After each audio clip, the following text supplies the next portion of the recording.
It's one of the hottest congressional races in the Chicago area. Freshman Republican Joe Walsh versus Democrat Iraq War veteran Tammy Duckworth in the Northwest Suburban 8th District. WGN's Julian Cruz is live at the Tribune Tower, where the two candidates appeared before the Chicago Tribune editorial board this morning. Julian?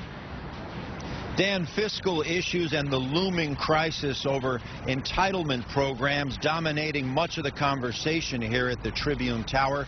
But Congressman Joe Walsh and his opponent Tammy Duckworth clashing over the issue of homeland security and specifically controversial comments made by Walsh regarding homegrown terrorism.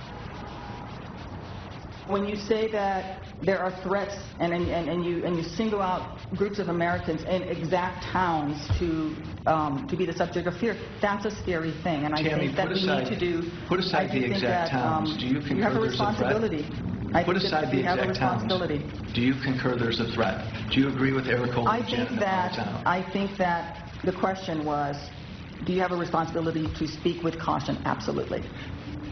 Balanced by a responsibility to speak the truth.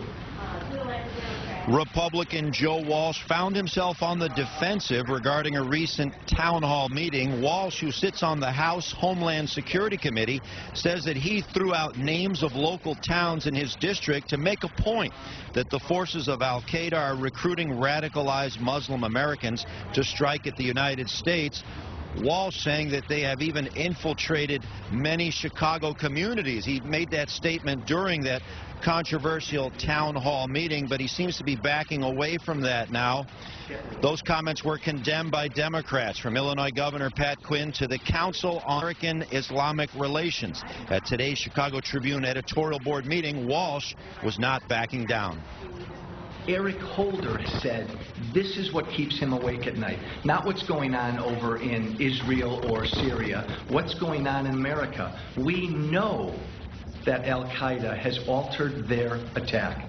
They are actively recruiting and radicalizing Muslim American citizens. When you say that there are threats and you single out groups of Americans in exact towns to be the subject of fear, that's a scary thing.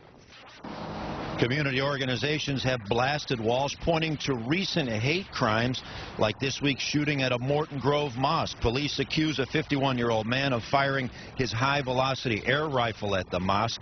Muslim Americans and many Democrats say Walsh's comments create a climate of fear and hate, leading to attacks against innocent people. But Walsh says there have been a number of cases of homegrown terrorism, and he gave several examples, including the shooting incident in Fort Hood. He argues that potential terrorism threats can emerge in any town in the country. At the Tribune Tower, Julian Cruz, WG.